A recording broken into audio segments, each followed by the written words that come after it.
یہاں جو ہے ہر قسم کی عطا ہو سکتی ہے، مال دولت کی بھی، ہدایت کی بھی، رشد کی بھی، اور ہر چیز میں، جیسے قرآن میں یہ بھی وہاں پہ بھی فرمایا انا اعطیناک الکوثر، ہم نے آپ کو الکثیر دیا، الکثیر دیں گے، الکثیر، کثیر کا مطلب ہوتا ہے بہت سارا، اکثر جس سے بنتا ہے کثیر، تعداد، کثیر۔ تو یہاں رسول اللہ کو ڈھانڈس بندھائی گئی اور فرمایا کہ وَلَسَوْفَ يُؤْتِيكَ رَبُّكَ فَتَرْضَىٰ، کہ آپ کا رب آپ کو عنقریب اتنا عطا کرے گا کہ آپ راضی ہو جائیں گے، سیٹسفائیڈ ہو جائیں گے۔ اب ادھر سے کچھ لوگوں نے یہ بھی ایک نکال لیا، حالانکہ وہ سوچ روایتوں میں بیان کری کہ یہ فرمایا جا رہا ہے کہ عنقریب آپ کا رب آپ کو دے گا کہ آپ راضی ہو جائیں گے، تو وہ شفاعت کی اجازت، سفارش کی اجازت سے لیتے ہیں وہ، کہ یہاں فرمایا گیا کہ سفارش کے لیے اللہ رب العزت اجازت دے دیں گے اور اتنے لوگوں کو جہنم سے جنت میں بھیج دیں گے کہ آپ سیٹسفائیڈ ہو جائیں گے، یعنی ٹوٹل، سب ٹوٹیلٹی۔ تو یہ قرآن کے عقیدے کے خلاف ہے، یہ بات اپنے آپ سے مان لینا ایسا کہ یہاں سفارش کی کوئی بات ہو رہی کہ اللہ تعالیٰ سفارش کا ادھیکار دے دے گا رسول اللہ کو۔ یہاں تو یہ کہا جا رہا ہے کہ عنقریب آپ کو اتنا دے گا آپ کا رب کہ آپ راضی ہو جائیں گے۔ علم یجد کا اب آگے فرمایا کہ دیکھو دنیا میں کیا کیا اللہ تعالیٰ نے آپ کے ساتھ، علم یجد کا یتیمن فاوا، کیا نہیں پایا آپ کو یتیم تو ٹھکانہ دیا۔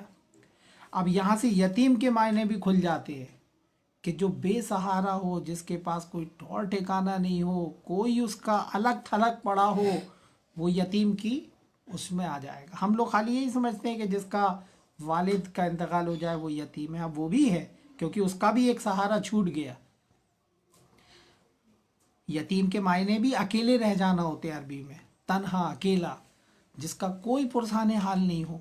تو یہاں فرمایا کہ علم یجد کا، کیا ہم نے آپ کو یتیم نہیں پایا، کیا ہم نے آپ کو تنہا اکیلا نہیں پایا، فاوا تو ٹھکانہ دیا، آوا ٹھکانہ دیا، ووجدک ضالا فہدا، اور پایا آپ کو راہ کی تلاش میں تو ہدایت دی۔ اب یہاں سے ایک بات کھل کے آتی ہے کہ آپ راہ کی تلاش میں تھے، وہی آنے سے پہلے جو ایک راہ کی تلاش ہوتی ہے نا کہ حق کا پتہ ہو جائے، حق کیا ہے، کیونکہ اس وقت تو گمراہی تھی۔ قرآن آیا ہی اسی لیے کہ ظلمات سے نکال کے، اندھیروں سے نکال کے روشنی کی طرف لے آئے۔ تو کوئی بھی ہدایت کی کمپلیٹ ہدایت نہیں موجود تھی قرآن آنے سے پہلے، کیونکہ جو سابقہ کتابیں تھیں اس میں خلط ملط ہو گیا تھا اور ہدایت کو بدل دیا گیا تھا، اور گمراہی کے طور پہ وہ لوگ اپنے دین کو مان رہے تھے۔ تو فرمایا وَوَجَدَكَ ضَالًّا فَهَدَىٰ، ہم نے آپ کو ضالن پایا، راہ کی تلاش میں، مطلب جس کی راہ کھو جائے وہ کہلاتا ہے ضالن، اضل، گمراہی کے لیے آتا ہے، یعنی جس کی راہ گم ہو جائے۔ تو آپ کو راہ گم ہو گئی تھی، تو راہ تو تھی نہیں، جب کوئی ہدایت تھی نہیں اس وقت موجود، تو اللہ تعالیٰ نے فرمایا ہم نے آپ کو راہ کی تلاش میں پایا، تو دیکھو وہی بھیج دی، رسول بنا دیا، وہی بھیج دی، آپ کو صحیح راستہ مل گیا۔ اب اس وحی کے ذریعے پوری دنیا میں راستہ مل جائے گا، جو بھی اس قرآن پاک میں پڑھے گا اس کو صحیح راستہ مل جائے گا۔ یعنی راہ ہدایت کی کتاب ہی یہی ہے قرآن، اس کے علاوہ کہیں اور ہدایت ہے ہی نہیں، اس کتاب کے علاوہ کہیں اور ہدایت ہے بھی نہیں، اور گمراہی ہے۔ تو جو سابقہ کتابیں تھیں اس میں بھی ہدایت چھپ گئی تھی، کھو گئی تھی۔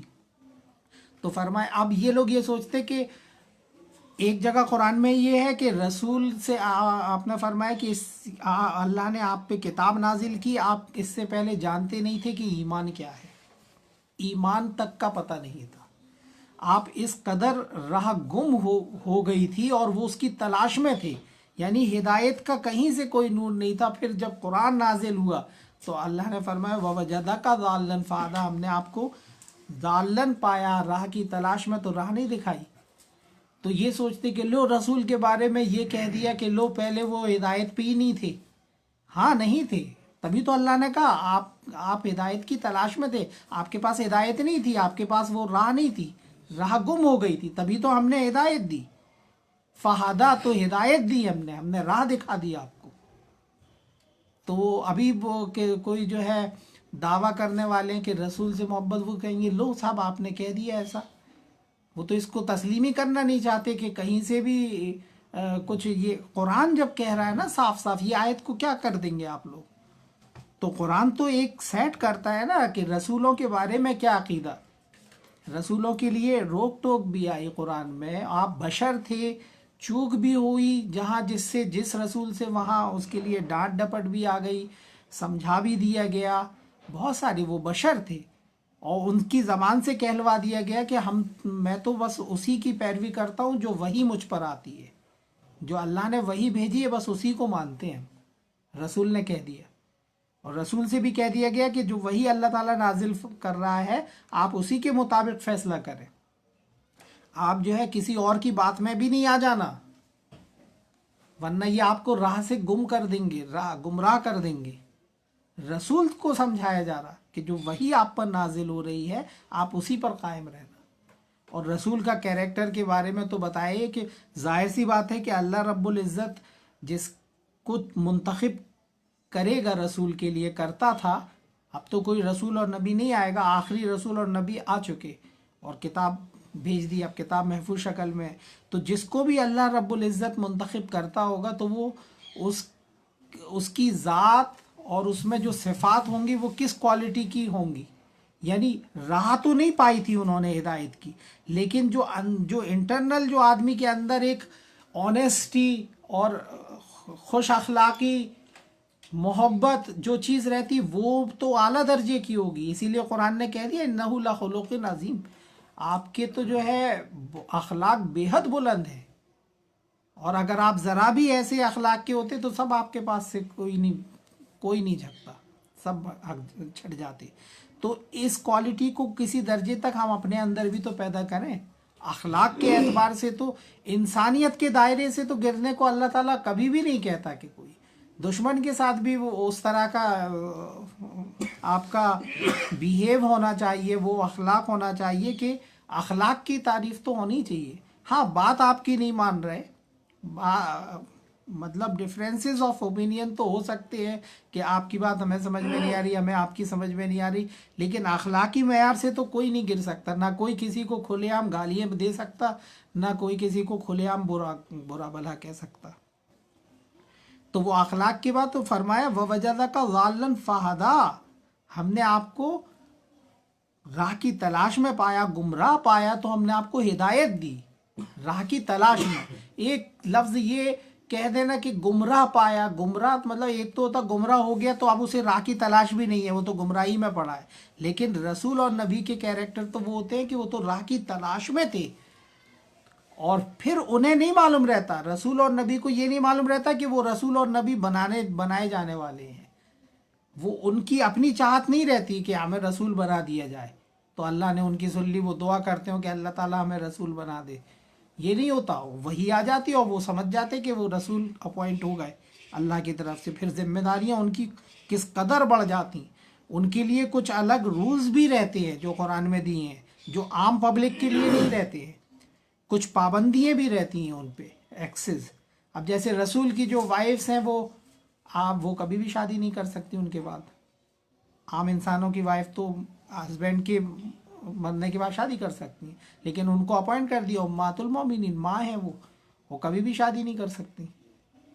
نبی کی جو وائف تھیں وہ آپ کے انتقال کے بعد میرج کا ادھیکار انہیں نہیں تھا. ان کی کیٹیگریز الگ ہو جاتی ہے اس لحاظ سے، لیکن پورے قرآن کے دائرے میں وہ آتے ہیں اور انہی پر چلنے کے لیے ان کو کہا جاتا ہے. تو وَوَجَدَكَ ضَالًّا فَهَدَىٰ. اب رسول سے محبت، جس کو رسالت سے محبت ہے وہ رسول سے محبت کرے گا. رسالت یہ ہے اللہ کی، جو رسول کی رسالت ہے وہ یہ ہے قرآن. جو قرآن کو پڑھے گا، محبت کرے گا، اس کو مانے گا، اس پہ چلے گا تو اس نے اپنے آپ رسول سے محبت کری. اور جو صرف رسول کا نام لے کے جھومتا رہے اور قرآن بالکل نہیں پڑھے، نہ سمجھے، نہ اس پہ عمل کرنے کی کوشش کرے، تو اس سے رسول کا کیا واسطہ ہے؟ اس سے رسول کا کوئی واسطہ نہیں. رسول یہ رسالت جس سے محبت ہوگی تو ہمیں قرآن سے حد درجہ محبت ہونا چاہیے اور اسی کو ہی اوڑھنا بچھونا بنائے، مطلب اسی کے ساتھ زندگی گزرے پوری طرح سے، ہر وقت ہر لمحہ قرآن سے اٹیچمنٹ رہے۔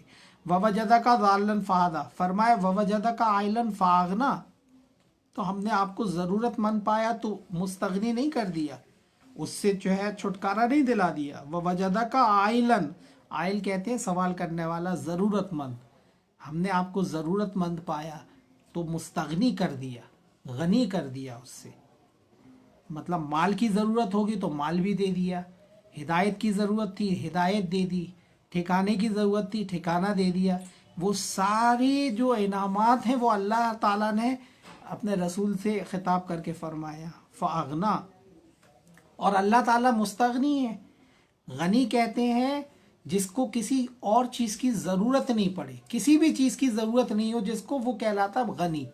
تو قرآن نے ایک بار میں اللہ تعالیٰ نے قرآن میں فرمایا واللہ غنی وانتم الفقراء، اللہ غنی ہے اور تم سب فقیر ہو۔ غنی صرف وہ ہے جسے کسی چیز کی ضرورت نہیں ہے، ہمیں تو ضرورتیں پڑتی ہیں اور ضرورت لگا دی گئی ہمارے لیے، اس کو ضرورت نہیں ہے کسی چیز کی۔ اللہ غنی وانتم الفقراء، الغنی تو وہی ہے، مستغنی ہے، اسے کسی چیز کی ضرورت نہیں ہے۔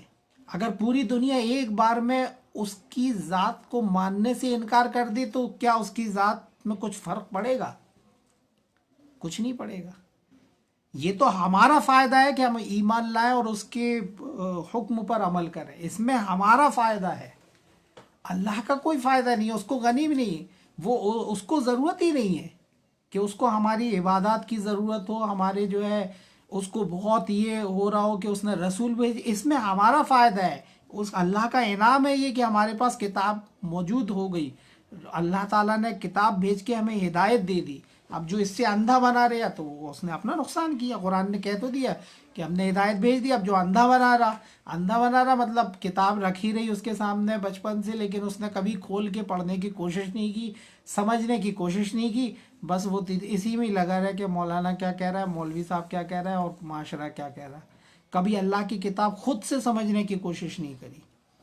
تو ہمیں خود سے بھی تو سمجھنا ہے، ہاں جو کٹھن چیزیں آئیں نہیں سمجھ میں آئے تو پوچھنے والے موجود ہیں، جو اپنے سے زیادہ علم والا اس سے پوچھیں سمجھیں اور پھر اپنی عقل سے سمجھیں، اور پھر وہ جب بتائے گا تو عقل والا اس سے فیصلہ کر لے گا کہ یہ فلاں آدمی صحیح بتا رہا ہے یا غلط، وہ تو عقل آپ کو بتا دے گی، قرآن سامنے موجود ہے۔ ایسے ہوتی ہے تحقیق حق کی، جب جو آدمی بھی اس تحقیق میں پڑھتا ہے، جس کو اندر سے چیٹا کاٹتا رہتا کہ حق کیا ہے، صحیح بات کیا ہے، اللہ کا حکم کیا ہے، اللہ رب العزت ہم سے کیا چاہ رہا، اور قرآن لے کے بیٹھ جائے اور پڑھے سمجھے تو اللہ تعالیٰ اس کے سامنے راہ کھول دے گا۔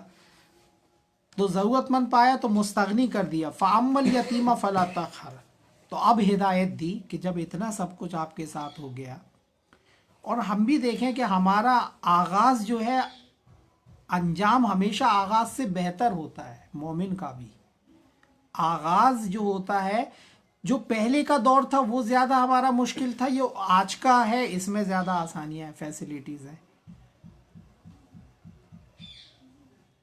وقت لگتا ہے، ایک وقت ہم یہ سوچتے ہیں کہ آج سے ہم قرآن پہ چلیں گے تو کل سے ہم جو ہے سونے کے پہاڑ ہمارے پاس آ جائیں گے، یا جو ہے بہت ایک دم جو ہے وہ ہو جائے گا، ایسا نہیں ہو بھی سکتا، اللہ رب العزت چاہے تو کون روک سکتا، لیکن ایک ضابطہ ایک قاعدہ ہوتا ہے، ہمیشہ جو ہے انجام جو ہے آغاز سے بہتر ہی ہوتا ہے۔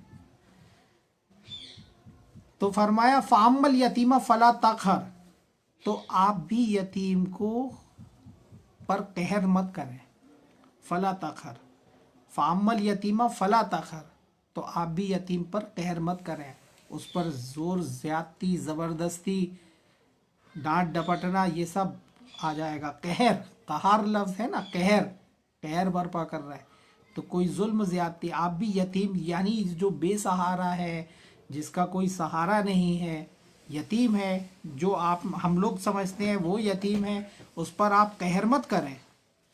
وَأَمَّا السَّائِلَ فَلَا تَنْهَرْ، اور نہ سائل سوال کرنے والے کو جھڑکیں، فلا تنہر،